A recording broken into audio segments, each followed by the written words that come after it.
Hello and welcome everyone to this Tuesday evening to our webinar, the joint ASHNR-ESHNR webinar. I'm Salman Qureshi, based in Dubai, working in Abu Dhabi, and with me is my co-organizer, Meilan Ho. Meilan, hi. Hi, everyone. Hi. We're just waiting for people to filter in. The first few seconds are sort of dead seconds as people filter in. From the sort of European side, and on the International Relations Committee of ASHNR, we have Vaidhyanath from Leicester, United Kingdom, moderating. Hi, Ram. And Meilan, I'll let you introduce Bundhit. I'm pleased to introduce my colleague Bundhit Tantiwongkosi, and he is in Texas, San Antonio, a wonderful head and neck radiologist in America. Thank you. Excellent. So we'll hand over to you, Ram and Bundhit. It's all yours. We've got 110 people now already, so please go ahead. There'll be more filtering in as the time progresses. Hello, everyone. My name is Bundhit Tantiwongkosi from University of Texas, San Antonio. I would like to welcome everyone here, from many countries. We are very proud to have you here. And today is very exciting because we have a good set of panelists. We're going to talk about head and neck infection. Next slide. About a Q&A, if you have any questions, please use the Q&A panel and type down your questions, and then we try to answer the question as fast as we could. If you want to chat with someone, you may use the chat box to discuss and connect with your fellow attendees. If you don't like all of this, you just minimize it. Okay, move on. So you may claim 1 hour of CME by going into ASNR-mycrownwisdom.com. I don't know who came up with this name, but I actually logged in today and it works. So you may claim 1 hour of credit through that. Move on. So I hope at the end of the webinar, we all are able to identify the spreading pattern of infection, particularly in patients with necrotizing otitis externa, and to differentiate the infiltrating tumor from the skull-based osteomyelitis, which could be very challenging, and identify the atypical infection of the head and neck, which may mimic non-benign disease. Also, I take a peek looking at Dr. Kirsch's slide, which is very exciting. I mean, it is really out of control when I look at that. It is about AI and 7 Tesla, so don't miss that. So none of us have any disclosure except Dr. Kirsch is a consultant for the Primal Pictures 3D Informa software. So don't forget to attend ASHNR 2023. This year it's going to be in Orlando in a very nice resort, and we are packed with excellent speakers from around the world. Next slide, and then it's yours. Well, on this side of the Atlantic, we've got a better meeting actually in Malta. Great weather, great academic meeting, international faculty, and for the first time, we've got an ASHNR faculty on that meeting. So I would welcome anybody who has not registered to please join us in Malta, beginning of October. Next, colleague. And not to forget the ASHNR webinars continue. And we've got a wonderful talk by Julian Go from Singapore. Great talk. And hopefully you could be joining that as well. Next, please. And we take a break for summer, and the HN Global continues into the rest of the year with in September and December, as noted above. And don't forget, thumbs up, anything that would get us a bit more mileage on the social media scene, please help us. Well, it's my pleasure to welcome Dr. Ackermann, who's an associate professor at Stellenbosch University and a senior specialist at Tygerberg Academic Hospital in Cape Town, South Africa. And she qualified as a radiologist back in December 2005. She also completed her PhD in diagnostic radiology with the title of Neuroimaging in Pediatric HIV, MRI, and DTI study, which was completed in March 2020. Her major clinical interests are neuroradiology, cardiac, and head and neck imaging. She also obtained the European Board in Head and Neck Radiology in September 2022. So on behalf of both the societies, it's my pleasure to welcome Dr. Ackermann. Over to you. Thank you very much for that kind welcome. And it's really an honor for me to be part of this webinar. Let me just get my slides ready. Thank you very much. And let's kick off. So yes, as this is the image of my hospital and my medical center where I come from. And I decided to show you a few interesting cases rather than give a didactic lecture today. These are the titles of my cases. The first case, it's got a part A and a part B. So let's start with the German. This is a 70-year-old male who's a diabetic, also suffers from dyslipidemia and a COPD. He has 2 months of right otorrhea and atalgia and has recently complained of facial nerve symptoms. On this first slide, high-res temporal bone CT, we can clearly see that there's a pacification of the right mastoid A cells with irregular cortical erosions. We can also see that there's diffuse soft tissue swelling in the right external ear canal, almost completely obliterating that canal.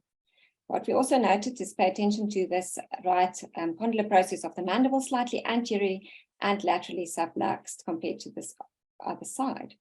If we look at this slide, we can see that there's a continuation of this process into the squamous part of the temporal bone, and even a little bit of sclerosis of that part of the bone when compared to the contralateral side. On the coronal reconstructions, on this case, we can clearly see why the patient's got a facial nerve palsy. You can see that that facial nerve and mastoid segment is, the canal is irregular and widened, and we can clearly also see the erosions of the mastoid in this case. And it's nice to compare that with the normal mastoid segment on the left. On an oblique sagittal reconstruction, you can see the circumferential soft tissue swelling of the external ear canal. There is this bony canal that communicates with the temporomandibular joint, so-called foramen of Hirvonen, and again, the erosions of the temporal bone. On the soft tissue windows, there's extension of edema into the right carotid space. We can see that there's a little bit of attenuation of that internal jugular vein. At this point in time, there was no thrombosis identified. You can see that the internal carotid artery here has been slightly medially displaced, and the border here is irregular and fuzzy, so edema in that carotid space. On this image here, we can see that already there's a small fluid collection forming at the tip of that right mastoid process. This is better demonstrated, the fluid collection, on the coronal reconstructions, and you can see that the fluid is located deep to the sternocleidomastoid muscle at the attachment of the posterior belly of the digastric muscle, which is better seen on the normal side here. And this clearly is a case of a necrotizing otitis externa, where pathogens can easily spread via the fissures of Santorini and foramen of Hirvonen and then reach the skull base with catastrophic results. So the early identification of spreading patterns by the radiologist is very important to reduce morbidity and mortality in these cases.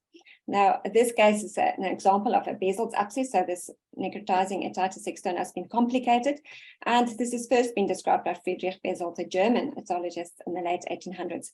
The reason it's important, this Besel abscess can be impalpable initially in the beginning stages because it's located deep to the investing layer of the deep cervical fascia, which envelops the sternocleidomastoid and the trapezius muscle. So it can initially be missed by the clinicians. What I wanted to concentrate on this basis is that we do have different spreading patterns of disease in otitis, malignant otitis externa. And our case clearly describe the anterior spreading pattern, which one of the first early signs of this spreading pattern is that you can get effacement of the retrocondylar fat, as we can see here on the right, when you compare that with the normal fat seen on the left. Other soft tissues that can also be involved in the anterior spreading pattern is the subtemporal fat, the masticator space, the parotid gland, and then the associated bony structures would be the temporal bone, the TMJ joint, and the squamous part of the temporal joint, and the mastoid segment of the facial nerve. When we look at the medial spreading pattern, we then consider the parapharyngeal fat. There may be nasopharyngeal thickening and preclival soft tissue. What I wanted to draw your attention to is the posterior spreading pattern often is only early seen on CT, as it only involves the mastoid, and the cortical erosions are better seen, of the bony structures better seen on CT. Whereas the intracranial spreading pattern, which then could involve the sigmoid sinus, the jugular vein, the intracranial carotid artery, and with dural enhancement, is better imaged on MRI. So we see there's a synergy between CT and MRI investigations in these cases. A companion case with this would then be the Italian and French. This is a 14-year-old female who had 1 month history of right posterior auricular tenderness. She had large fluctuations over the mastoid process and a bulging tympanic membrane. Clinically, she didn't have meningism, but she already had a cranial nerve 6 palsy. These images demonstrate these coarse trabeculation and diffuse opacification of the right mastoid air cells again, and we can see that there's already early sclerosis involved in this mastoid. The process definitely extends and involves the petrous apex, and if we pay attention here, we can see that there's early extension across to the clivus on that right-hand side. Slice a little bit more inferior, we can see there's already dehiscence of the internal carotid artery canal. And we can see soft tissue here bulging in the middle ear cavity. If we look at the soft tissue windows on this case, we see this large ring enhancing abscess, and we can clearly see how that displaces and deforms the pinna. Then looking at the cavernous sinus, we can see that there's slight asymmetrical enhancement. A bigger view here clearly demonstrates the asymmetrical increased enhancement in Meckel's cave on the right cavernous sinus, and this dural enhancement and thickening extending across into the clivus and where you'd expect the opening of Dorel's canal. So this is an example of a Brad-Inigo-Lenoir syndrome, which exists of the classic triad of suppurative otitis media, sometimes with persistent otorrhea and ear pain, and together with abducens nerve palsy, which is secondary to the involvement of the nerve as it passes through Dorel's canal. And thirdly, retroorbital pain or pain in the cutaneous distribution of the frontal and maxillary divisions of the trigeminal nerve. And this is due to inflammation in Meckel's cave. And all of these features are clearly demonstrated in our case. Sorry, just to mention that Giuseppe Brad-Inigo was an Italian otologist, and Maurice Lenoir was a French, and they both studied together in Vienna under Adam Pulitzer. Maybe had some second case here, we see, I call it mind the gap. This is a 40-year-old male with facial cellulitis at secondary to dental abscess. Already at the time of presentation, I had a dental extraction on the right. Also noted on clinical examination in this patient is that he had nasal, swelling of his nasal turbinates, and there was some bloody crusting on the right. His renal function was poor, so unfortunately the first scan that he had was uncontrasted. So here we see in the mandible, there's this large bony defect, so traumatic extraction of his right second premolar. We already see that he's missing other teeth. His central incisors are missing. And then we see here this sclerotic margin of the mandible extending posteriorly, likely due to chronic inflammatory conditions within that mandible with a recurrent dental infection. On the soft tissue window here, we see that there's significant stranding of that subcutaneous fat. There's fattening here of the platysma and around the buccal space. And if we look closer to the right, we see that there's unilateral maxillary sinus mucosal thickening and effacement here of the retromaxillary fat compared to the normal side on the other side. There's clear swelling of all the muscles of masticators or in the masticator space with the temporalis, the master, and the pterygoid muscles. And we also see here that there's stranding within the parapharyngeal fat space. So dental infection can be a life-threatening disease if it's not caught early. And the spread of infection usually depends on the position of the tooth relative to the mylohyoid line, which is the attachment of the mylohyoid muscle to the mandible, dividing the submandibular and the sublingual spaces. Infection of the root apices of the second and the third molars usually spread directly to the submandibular space, whereas lesions in the other teeth spread to the sublingual space. What is important to see is that when you see unilateral maxillary sinusitis, you must think, is there maybe a dental cause? Because more than 70% of these cases may be attributed to dental disease. And we can see that the tooth then is the grand central station of infection in the head and neck, where infection from the mandible, if it reaches the masticator space involving the masticator muscles, if it reaches into the parapharyngeal fat space, it's only a short spread of disease before it can extend directly into the mediastinum or intracranially, whereas abscesses around the maxillary tooth can spread directly into the orbit. So it's very important to identify these infections early. This is another case of a 62-year-old lady who presented with headache and preceding 2 days of toothache, who didn't have such a nice outcome. We can see that she's got an apical here on a molar in the maxilla on the right, with extensive soft tissue swelling again. It's demonstrated in the masticator space, with an early alocule and abscess formation in that masseter muscle and fat straining in the parapharyngeal space.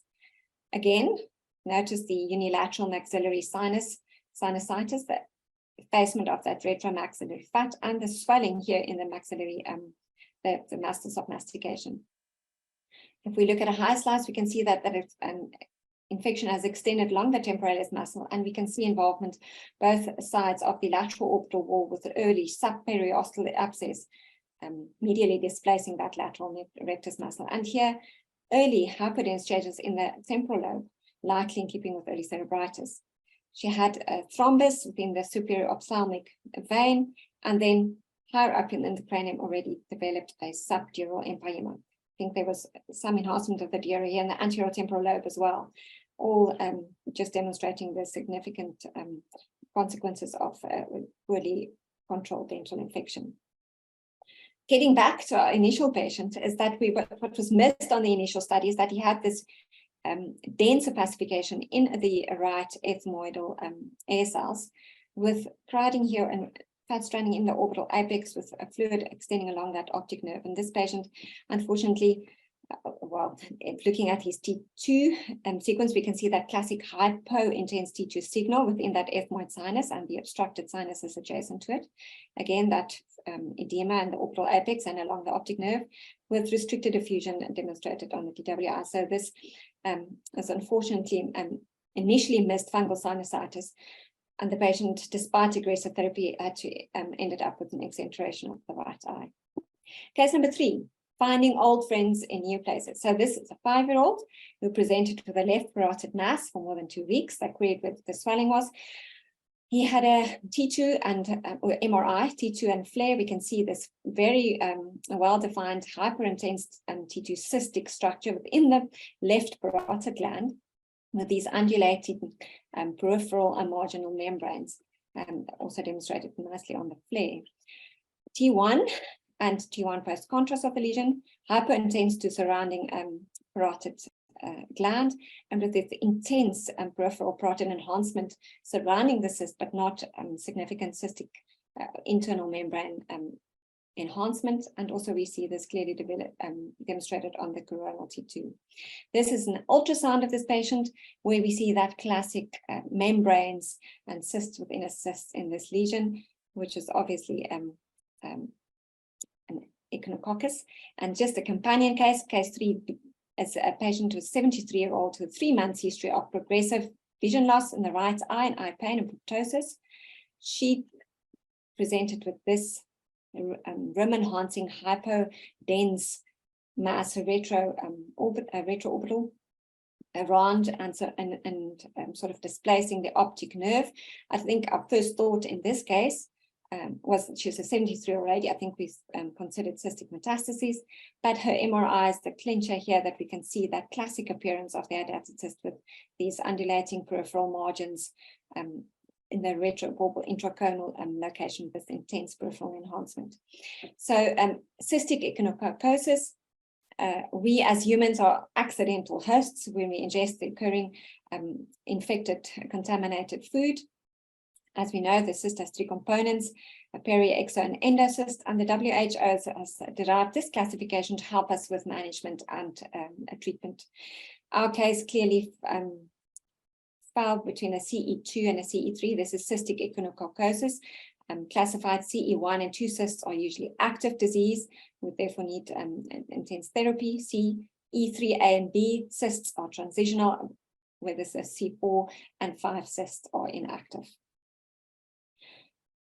So case number 4, this is indeed opening a can of worms. This patient is a 55-year-old man who is a diabetic. He complained of right facial nerve or symptoms of right facial nerve palsy, but also had left otorrhea. He had mild trismus. He was diagnosed with previous TB and also newly diagnosed HIV. And before we even get into the area of pathology, we notice in his parotid glands, we see these cystic lesions with little peripheral focus of calcification bilaterally. We see the bilateral left and right parotid glands. And these is, of course, cysticercosis of the parotid glands. Then going on to his temporal bone CT, we see that there's this extensive erosive changes in the left petrous apex. We see this bulging and fluid or opacification of the middle ear cavity, and we can see this process extends across the midline where there's faint periosteal reaction anterior to the clavis on the left, and we see this large, weirdly situated airlock. Then on the left-hand side, we also see opacification and soft tissue extending into that apex of the external ear canal, and we see bilateral mastoid ear cell opacification. With the left, there's been some confluence and destruction of the trabeculae. This just demonstrates inferiorly how it extends beyond the petrous apex.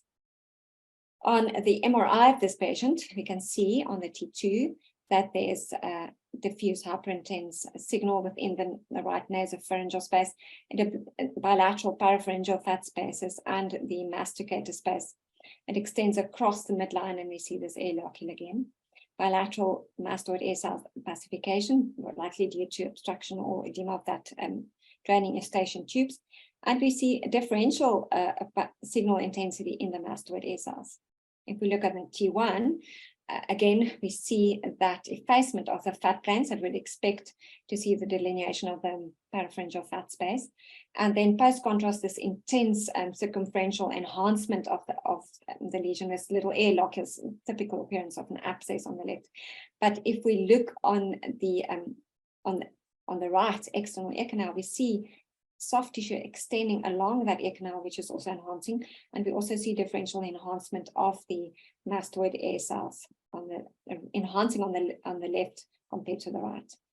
This is another slice just a little bit high. We can see how it extends along the right internal carotid with near complete obliteration of that carotid's flow void. And funny enough, this patient didn't have any evidence of ischemic changes within the brain on the higher slices. And here, again, demonstrating the enhancement on the left and the fluid opacification on the right mastoid ear cell, and just a sagittal recons just to demonstrate that. So this is a gross example of skull-base osteomyelitis. Skull-base osteomyelitis, rare, life-threatening disease, and sometimes can have very non-specific symptoms. It can be extremely difficult to distinguish between a skull-base osteomyelitis and invasive neoplasm, and its diagnosis should really be based on, number one, having a high index of clinical suspicion. This occurs in the elderly patients, the diabetic, or people with recurrent otitis externa, and in our case, patients with immunosuppression. Radiological evidence of infection is usually defined by if it's poorly enhancing mass in the nasopharynx, whether you have otitis media with bony erosions.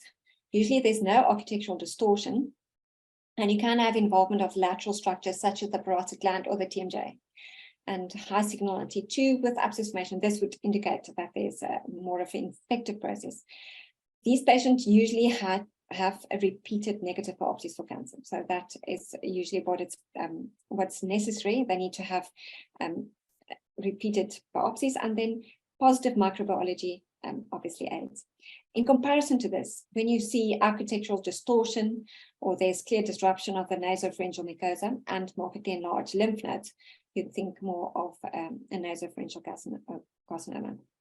Our case, opening of the can of worms, the patient had cysticercosis of his parotid gland. He had extensive skull-base osteomyelitis, and due to the repeated biopsies he had, they also diagnosed B-cell lymphoma of his left external ear canal. Number 5, smelling the roses or not. This is a 28-year-old male who recent history of soft palate erosion and ulceration, and they created a possible fungal infection. Here we see a large cortical or bony defect in the maxilla, and then we see this just heterogeneous, almost spongy-form appearance with complete destruction of the nasal septum, with no clear demarcation. On the coronal soft tissue window, we can see this large midline nasal defect with destruction of this soft tissue and the nasal septum, and we can see that the hard palate is involved with this irregular bony erosion. This is a case of syphilis. The biopsy in this patient showed ulceration, inflamed granulation tissue, and vasculitis of the very small blood vessels. A T-cell lymphoma, granulomatosis with polyangiitis, and TB were all excluded. And the only thing the patient had was positive serology for active syphilis, and therefore advised to start on syphilis therapy. So there has been a recent increase in syphilis infection. It can also be very difficult to diagnose because we often have a very low index of suspicion for this, and it may mimic neoplasm. It has also been called the great imitator, together with other diseases such as TB and sarcoid. So nasal perforation is usually affects the anterior cartilaginous part of the septum, whereas in syphilis, it typically involves the posterior bony segment of the septum. The last case I have is to be or not to be. It's a 9-month-old male who's had a history of a fall, and that's why I presented at hospital. And clinically, a large swelling in the left supraorbital area, which is cystic and fluctuant. On the bone windows in this case, we see this irregular expansile lytic lesion, the right squamous temporal part extending into the zygoma. We look in the orbit on the left, we can see that the lateral orbital wall is involved. There's a soft tissue component to this, which displacement of the lateral rectus muscles. A little bit higher up, we can see that that whole left orbit is involved, extending into the roof with this irregular periosteal reaction and the soft tissue. Again, the periosteal reaction, and then this large fluctuant mass with this lytic permeative bony changes. The soft tissue window demonstrated early necrosis of hyperdense changes within the soft tissue around the orbit. And here we can see that extensive intracranial extent or involvement with dural enhancement. The coronal here just demonstrate all these lesions involving the left frontal bone and then the left orbit, lateral and superior margin with this ring enhancing fluctuant abscess. So this is a case of disseminated TB osteomyelitis. Now, TB of the skull is a rare occurrence and accounts for approximately 1% of skeletal tuberculosis, usually seen in children. We have a high burden of disease with TB, and we often see TB, and we don't often see skull involvement in children in our cases. But the parietal and frontal bones are most commonly involved, and this is attributed to the fact that this is relatively more cancellous bony element. And the differential diagnosis that we considered initially in this case, we didn't make the diagnosis of TB straight off, is that it could be a neuroblastoma metastases. You should consider other causes such as histiocytosis, pyogenic or fungal osteomyelitis, or even syphilis. In our cases, chest X-ray was the most logical next investigation, which demonstrated this left upper lobe opacification and left hilar nodular lymphadenopathy, really confirming TB.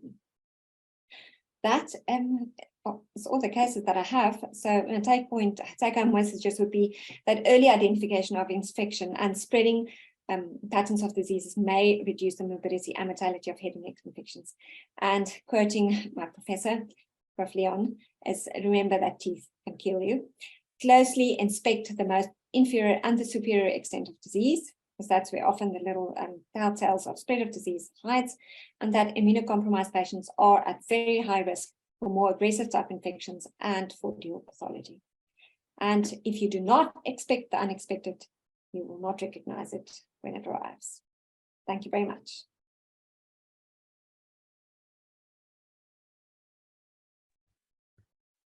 Thank you, Christelle. That was great. I think some fantastic cases, I think, for all of us to learn. Bundhit, I think without much ado, over to you if you want to introduce both our panelists for us, please. Of course, Um, Thanks, Dr. Ackermann. The next speaker, actually needs no introduction, Dr. Kirsch. And Dr. Claudia Kirsch is a professor of neuroradiology at Yale Department of Radiology and Biomechanical Imaging. She's also a fellow in ACR and ASFNR, a PhD candidate with neopath.org at University of Sheffield School of Clinical Dentistry. Today, Dr. Kirsch will present the imaging and AI analysis of head and neck viral-mediated pathophysiology, which is also her focus of research. Dr. Kirsch, please. Thank you so much for that kind introduction.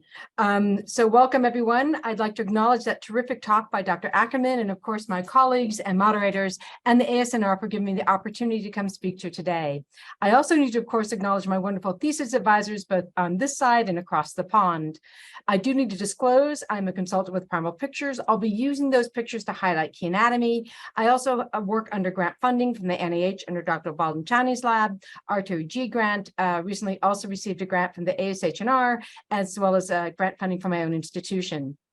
But I'd like to start out with the fact we focus on unique infections, but we're going to focus on viruses now. And like Maya Angelou said, I've learned I still have a lot to learn. We're going to focus specifically on SARS-CoV-2, HPV, and EBV. And for those of you who read the news, recently it's now been shown that ALS is probably also linked to an endogenous retrovirus.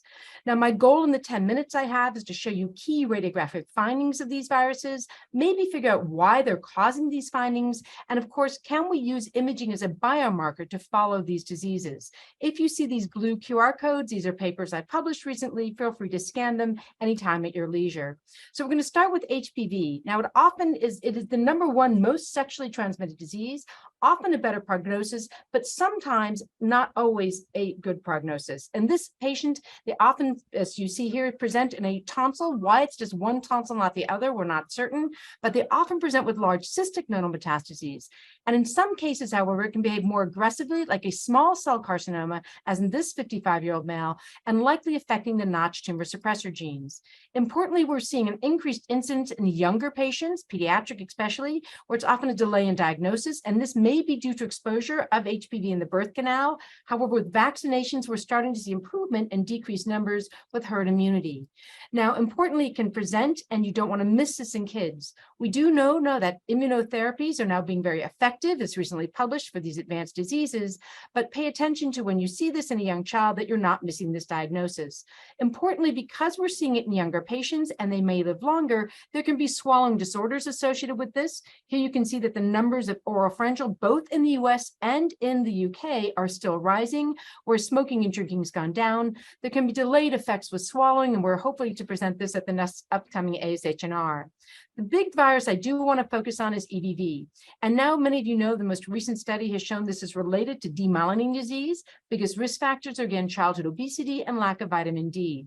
It's an ancient virus. It's been around since the dinosaurs. It's quite large. All of us probably have a little episome right now hanging out in our cells. So why is it so successful? Well, that episome hangs out in our cells. It waits until your immune system isn't quite functioning to replicate. And when it replicates, it uses about 90% of the host mechanisms, meaning it's exposing 90% of your proteins outside that viral capsule and only 10% of its own. So therefore, the immune system, when it sees this, is recognizing your own body system. So we know it likes to go to lympho-reticular tissue right up in that nasopharynx, right near the Waldeyr's ring. We know in some cases it activates the c-Myc oncogene, leading to a Burkitt's lymphoma with this very dense nucleocytoplasmic ratio, very dense on CT, but it can also lead to nasopharyngeal carcinomas in both adults and pediatric patients. In certain populations, there may be exposures, such as a diet, that increases the likelihood of this, and we know that it is non-keratinizing when associated with the virus, often a better prognosis than when related to smoking or drinking. Now, what's interesting is we know it's related to MS, and we've been looking at AI to evaluate these two systems. I want to do a shout out to my colleague, Dr. Hirvonen, and her imaging quant lab with 2 medical students. We compared 2 now FDA certified systems, and we actually had discordant results. I tried to blank them out, hopefully presenting this research, submitted an abstract to the RSNA. More importantly, when we look at obesity, it's not just a risk factor for MS, but as we know, it's associated with idiopathic intracranial hypertension. And here we can see that partially empty sella, the papilledema. Because of the pressure, it flattens that transverse sinus. We've done AI work now showing it's probably related to that increased myelination or fat inside the brain. And it leads to these aberrant granulations that can form CSF leaks, which are themselves a risk factor for infection. And you don't want to miss this on your patients who may be at risk for that with high morbidity mortality. So the immune system plays a key role, right? You expose the virus to the immune system, your body then recognizes it, gives the helper T cells to memory cells, so that hopefully you prime it and recognize it if it comes again and can destroy that virus when it comes in. But what's interesting is when we look at patients who suffered and were hospitalized with COVID, they had lower viral titers than those who were not. So it was actually an overactive immune system, which was the big problem. So high dose of the viral load, overactive immune system, which is worn out, those patients had severe disease and did poorly. Versus if you had a little dose of viral exposure, were able to get protective immunity, those patients often did better. So the other key thing I want to point out is in my prior institution with a terrific group, we took a look at what happened when we shut down the dental ability to get dental care during COVID. And as shown beautifully in the Mind the Gap presentations by my colleague, Dr. Ackermann, we saw a significant rise, as seen here in 2020, of dental infections. And here we see a classic example, now tracking causing Ludwig's with thickening of the platysma involving the submandibular space. It can also track, as we saw before, up into the fascial planes of the orbit, or as we saw as well, leading to an odontogenic sinusitis. We specifically did a heat map of areas that were affected. These were the same regions that also had higher COVID incidence and less likely to get dental care, which has suffered the most. We're now presenting that work. It's going in for publication. But importantly, we know that COVID affects the sinonasal cavities, but yet that mechanism of how it's involved in the olfactory nerves, how that anatomy is involved is key. And why do we see these findings on imaging? We know that COVID, in order to enter cells, attaches to the ACE2 receptors with either an inflammatory or sometimes a thrombogenic response. We know to enter cells, any virus has got to have that right key to kind of open the door. And in this case, it's that important ACE2 receptor. The spike protein binds to that receptor and it allows it to enter cells. That spike protein is very flexible, has a receptor binding domain, and is coated with glucose. So we know that patients who were diabetic or had elevated glucose and sugar levels did much worse than patients who were not diabetic, including pre-diabetic patients as well. What we're still trying to understand is why some patients with no risk factors would develop a COVID venous thrombosis, as was published early on in this case here, and why we also see this thrombosis associated with the vaccine. This work was recently published. This is a diagram that I helped create. What we can see is that it often activates the fibrinogen pathway with elevated fibrin. We can see that we tend to develop increased tissue factors, so the platelets tend to get eaten up, but at the same time you form these traps and you develop with low platelets the thrombosis that takes several weeks to form inside intracranially. But we still don't understand how smell works, right? So here's the problem. You can hear my talk because we know frequency, which won the Nobel Prize, is frequency mediated. You can see my slides as well because we know vision is also frequency mediated. You can see these different frequencies of light using your eyes. But how the hell does smell work? We still do not know. We know we get an odorant molecule. We know that it comes into the receptors, and yet we still don't know, is it stimulating the nerves either via shape, via size, via frequency? None of us really know exactly how this works, and therefore, how can we understand when it's damaged by a virus? My own personal belief is I think it's frequency mediated. There's been beautiful work recently published on insect receptors. I'm looking at this, and it may be that there's a certain frequency as it goes through these binding receptors, but that needs to be seen. We're all imagers, so let's take a look at that imaging pathway. We can beautifully see the olfactory tracts, and we can see that medial and lateral stria, especially in high resolution imaging, going medial and lateral. When we look at this olfactory area in our previous studies, we saw specifically patients with anosmia, and especially the Hispanic population, tended to have volume loss when compared to prior imaging. And this has also been reported by many others. We can see edema, microhemorrhages, or enhancement in this area. But I'm still trying to understand how this virus comes in, then affects these damages its tissues, and then leads to faulty smell, because there's not a lot of ACE2 receptors in my olfactory bulbs or tracts, or even in the olfactory support cells. So when we looked at 7T, we were able to see that these additional neurofibers that we probably all never really learned about in med school called the nervus terminalis can be visualized. In fact, we can see them beautifully in high resolution imaging. They've been described since 1917 on these beautiful pathology diagrams, and they are loaded with ACE2 receptors. So if we look at these beautiful pathology slides, you can see next to the olfactory bulbs and tracts, these little nerve fibers that actually control the immune response with nitric oxide, which is responsible for vessel dilatation. So if you damage these, it might lead to vessel constriction and lack of blood supply to the olfactory bulbs and tracts. We presented this now nationally, where we're able to see these little nervus terminalis. And importantly, in patients who've had COVID and anosmia, we can see that not only olfactory bulbs and tracts are showing a decreased size with higher T2 signal, but so are these little nervus terminalis, which is work now that I'm writing up. More importantly, when we look at the UK Biobank study, certain regions of the brain are specifically affected, and I'm curious if these are exactly the areas innervated by the nervus terminalis. We have also looked at what happens to the brain in long COVID, and we've seen compared to healthy controls in work published by first author during a master's, Mackenzie Langan and Dr. Balanchani's group, that the COVID spaces of the Werkhauer band spaces enlarge. And this may be due to inflammatory change and poor G lymphatic clearance. A lot of work remains to be done, but this may be a potential biomarker. We know that seizures also increased in patients with COVID. And to me, this is fascinating because if you look at your temporal lobes, and the encoding for the ARC gene, which is responsible along the hippocampi, it looks like a little viral capsid and was probably incorporation of a virus 400 million years ago by our ancestors way back when. We know that this is heavily related to transmitting information, and when it is damaged, that's been associated with Alzheimer's, amnesia, as well as Fragile X syndrome. So is it a competition of this COVID virus affecting this ARC virus? Our gene, which looks like a viral particle, we wait to be discovered.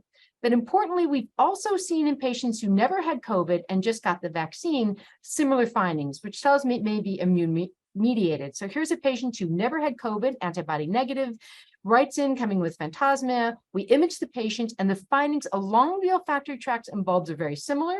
So perhaps the ACE2 along those little nervus terminalis affected, causing constriction. Again, these often regenerate in about most patients 80%, but in 20%, they maintain persistent loss of smell or phantasmia.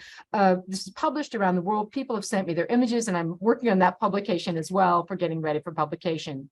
Additional cranial nerves, obviously 7, 9, 10 can be affected by the virus. Work that is also ongoing. I just want to close in the minutes that I have that 8% of our genome is likely patched in from retroviruses over evolution. All of us are about 1/12 retroviruses. So that's the most abundant life form on the planet. There are more viruses than stars. I think it's helpful if we try to understand them. I would like to give a shout out. This picture was taken in Croatia for the upcoming meeting there, which looks to be an incredible neurology symposium in 2 weeks. These are some additional references if you would like. And I thank you so much for the opportunity to present you today. That was very fantastic talk, Dr. Kirsch. It's very difficult to find a talk like this, out there, very rich in imaging and information. So Ram, I think you're gonna no, you carry on. You just introduced Jussi, I think. Let's just carry on. Dr. Jussi, Hirvonen, I'm not prepared to introduce you because the email, I believe it's some Ram supposed to introduce you, but anyway, can you introduce yourself? I know you're from Finland, you're a professor. Yeah, sorry about that. Sure, absolutely. Yeah, hope you can hear me and hope you can see my slides. Yeah. So in the next 10 minutes, I will be talking about infection mimics and difficult diagnosis. So my name is Jussi Hirvonen. I'm the professor of radiology at the University of Tampere, Finland. And I don't have any relevant disclosures. I have chosen academia myself. Okay, so we primarily use MRI for acute neck infections. If you're interested in our MRI protocol, you can find it in the recent review article just by clicking the QR code in the upper right corner. Briefly, the MRI protocol, you want to have T2 fat set with high quality fat saturation, even in large fields of view. To see tissue edema, we use the Dixon method. You want to have diffusion to exclude or confirm purulence in abscesses. And we always give gadolinium-based contrast agents and use Dixon FATSAT for demonstrating non-enhancement in fluid collections and necrosis. So let's start with the first case. We have a middle-aged female with a history of several days of neck and throat pain and odynophagia, which means painful swallowing. CRP is kind of high, so this is worrisome for a deep neck infection, and the patient was sent to us from ENT to rule out deep neck infection. Here you see some of the images. We have T2 axial and coronal. This is a Dixon in phase and Dixon water. That is FATSAT. And right when what you see in these images is bilateral swelling of the prevertebral muscles. You can see it very nicely on the T2 FATSAT. T2 FATSAT should almost always be dark throughout the neck soft tissue spaces. Here you can see bilateral edema of these muscles. By looking at the T1, it's important to get a good Spinnacle T1 before contrast. You can see some anterior displacement of the retropharyngeal fat stripe there, confirming that we are talking about a prevertebral pathology. When we give contrast, we see some tissue enhancement within the muscles. And the curious finding here is that there is a small area of very low signal or almost no signal in all sequences, T2, T1, T1 after contrast. If you look at the contrast enhanced images, this looks exactly like an abscess, right? So there is an area of no enhancement within some tissue enhancement. Now, this could be an abscess within the muscle. It's rare, but it happens in cases of discitis or skull-base osteomyelitis. But as you can see, the spine is quite normal and the skull base is normal. And abscesses are never hypo-intense on T2. They are hyper-intense or iso-intense. So when you see a couple of cases like this is actually quite straightforward diagnosis. This is a case of longus colli calcific tendinitis. This is a rare inflammatory disease with unknown origin. This is a self-limiting disease. The incidence is unknown. One estimate from a study in the US suggested that the incidence is about 1 per 1,000 in acute neck CT, obviously depending on the history of the patient. But the important point of that paper is that it's usually not suspected by the clinician. So it's a role for us radiologists to suggest this disease. We get some calcium crystal deposits in the muscle tendon just below the where the longus colli tendon attaches to the anterior arch of C1. Clinically, this can mimic deep neck infection or even meningitis. CRP can be quite elevated, and imaging findings are, like we saw, swollen and edematous longus colli muscles. Not much edema surrounding it, although you might see some retropharyngeal reactive fluid collections or enhancement, but no abscesses. And the key point is to demonstrate amorphous calcifications. It's best seen on CT. In my opinion, you don't always need CT if you have high quality MRI. For differential diagnosis, consider deep neck infection, retropharyngeal abscesses, spondylodiscitis. And like I mentioned, it's a self-limiting disease, no need for surgery or antibiotics, just give some painkillers. Now, there are 3 companion cases that I found in our institution in 3 patients. First of all, CRP can be quite high. CRP of 156 is definitely worrisome for a deep neck infection. These are some T2-weighted fat-suppressed post-contrast images showing the areas of low signal, and corresponding CT images show amorphous, sort of faint calcifications just below the anterior arch of C1. It can be sort of like a cluster, like in here, or several spots, or like an arc almost. But the correspondence to the areas of low signal on MRI is quite good. Just a reminder that these prevertebral muscles are surrounded by the prevertebral fascia, and it's a tough fascia. These muscles are not usually involved in deep neck infections secondarily. And the image on the right shows the deep neck spaces anterior to the prevertebral fascia. We have the danger space behind alar fascia, the true retropharyngeal space behind visceral fascia, and then we have the pharyngeal mucosal space anteriorly.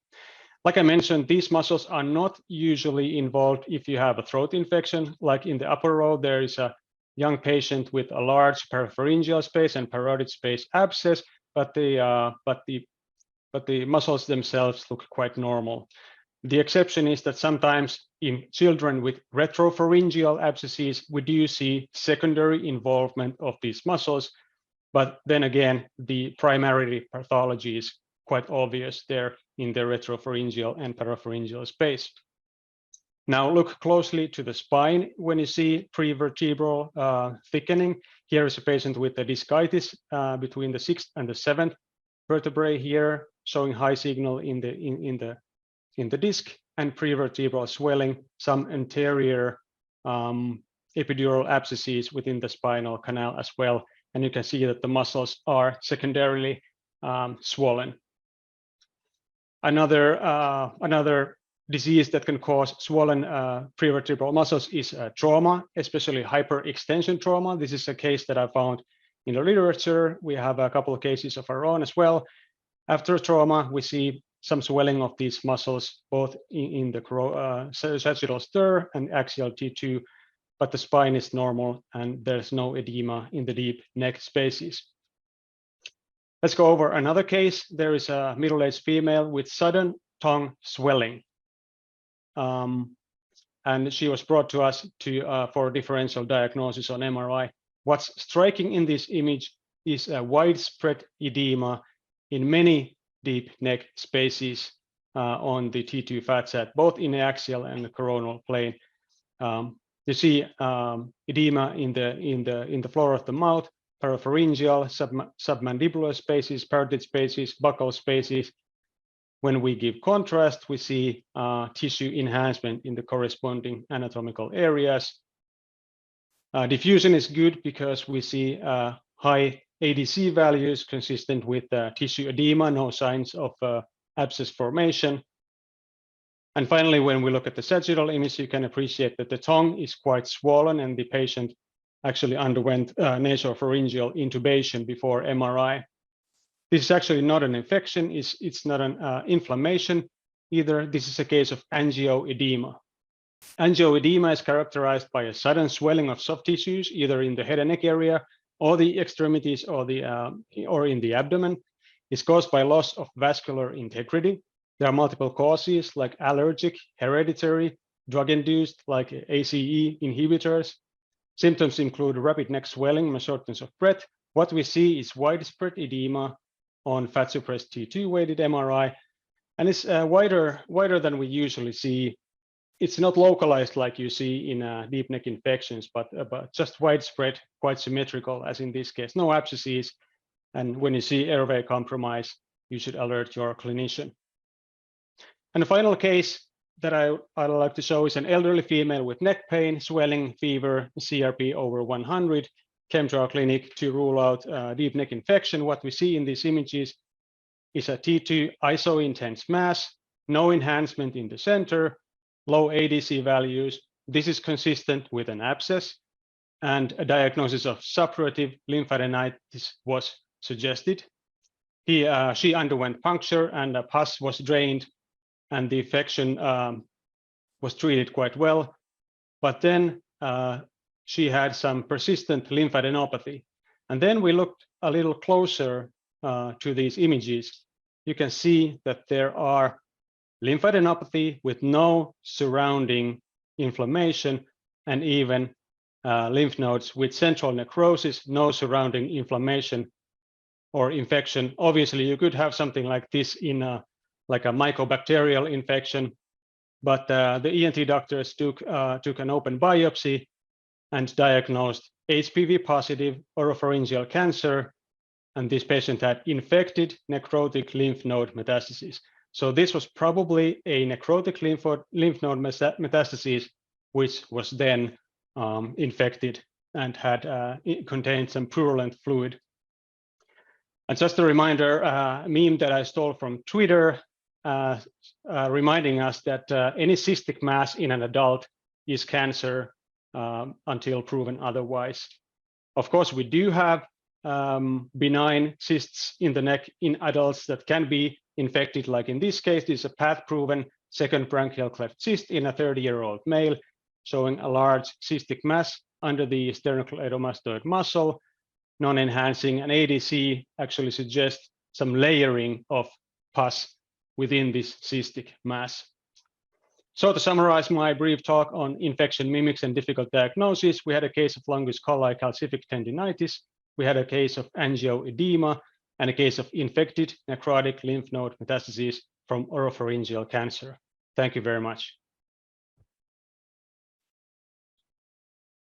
Thank you, Jussi. I think it's my fault that I didn't introduce you properly, but I think we have done a good job here.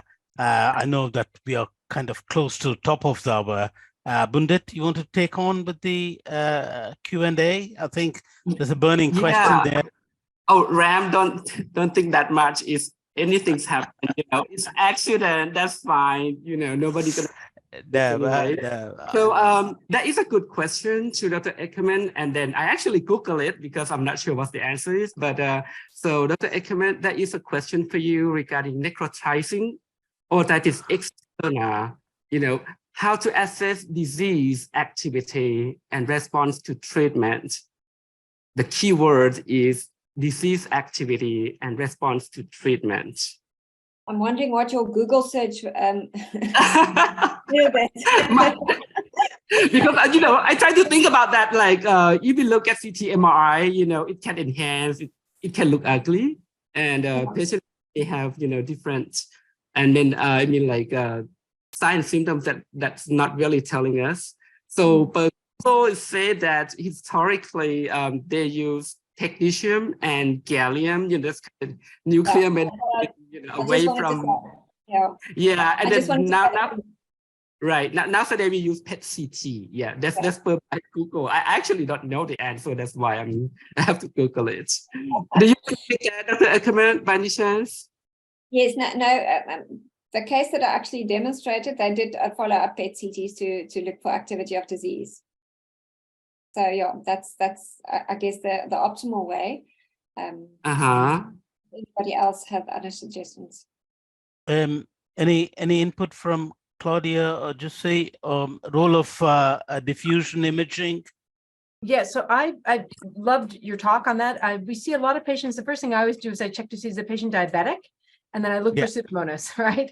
And then the key points I think were really beautifully done, that it often inflames the tissue and enlarges it, but it doesn't destroy it like a cancer. You know, cancer is very destructive and will eat its way through, whereas inflammation will enlarge it and the tissues look very inflamed. It can both look hot on PET CT. So I've seen people miscall it. So you want to be very careful, but clearly we tend to ignore the superficial soft tissue. So looking at that outer ear, we can carefully see if it's inflamed. The ENT people are going to look in. These patients, usually there's been long-standing history of diabetes, recurrent infection, and exclude Pseudomonas. Absolutely critical in many of these cases.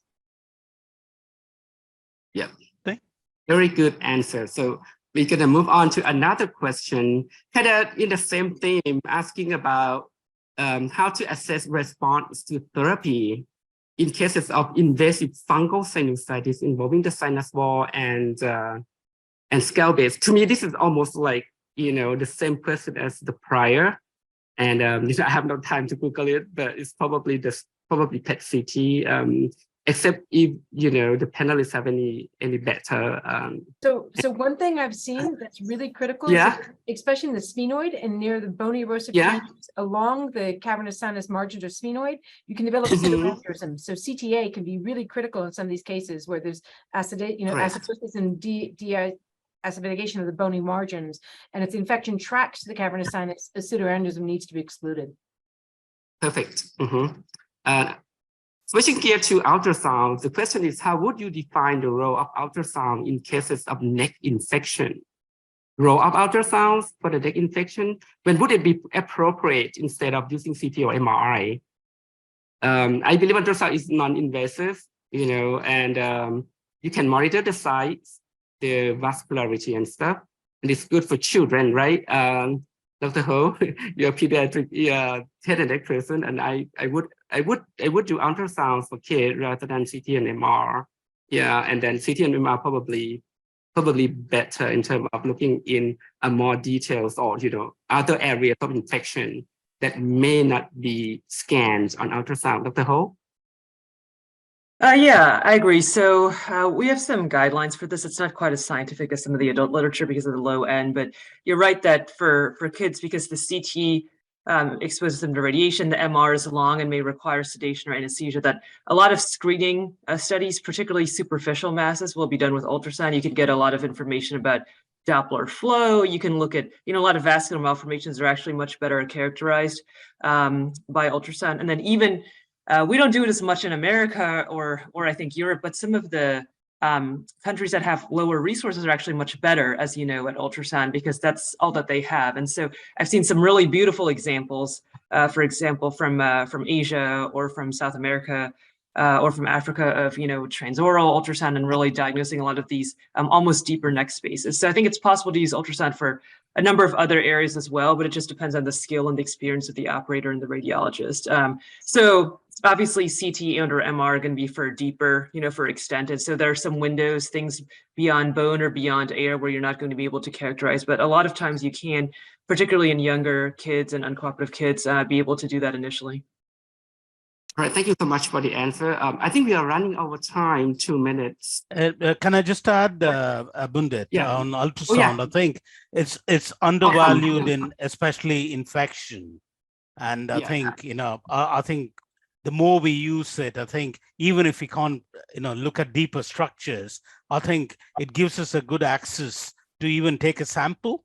That's what we would do. You don't have to go to Asia or Africa. I mean, in the UK. We have got a huge ultrasound expertise here, and I think we should be using that more often than probably what the Americans won't do. I agree. And also the lymph node, characterizing the nature of the lymph nodes, you can actually see much more with ultrasound in terms of, are there little calcifications, what are the features of the hilum and so forth. So you can certainly characterize, if one part of if the superficial part is infected, it's likely that the deep component is the same stuff statistically. Yeah, absolutely. Since we are running out of time, I would like to, have Dr. Salman, close the meeting. Okay. Okay. Well, thank you very much. Thank you to all our panelists. Mailan, have you got any comments to make? Particularly thank you to Christelle, Claudia, and Bundhit Aram for joining us for this, as well as Jussi as well. Yeah, thank you. It's a fantastic panel. Learned a lot, lots of international expertise. And I think all of the speakers will be happy to answer additional questions by email if you would like to contact them. So I think we have more than we can answer in this hour, but really appreciate the global expertise, amazing insights from all of you, and really honored to have you. Yeah, and just to mention that there is discussion that can carry on Twitter as well. So if you want to go to Twitter, you'll find this going on. I noticed Claudia's already liked a few of the tweets that have gone out. I saw that. Brilliant. Right, guys. Thank you very much. Great pleasure. Thank you all.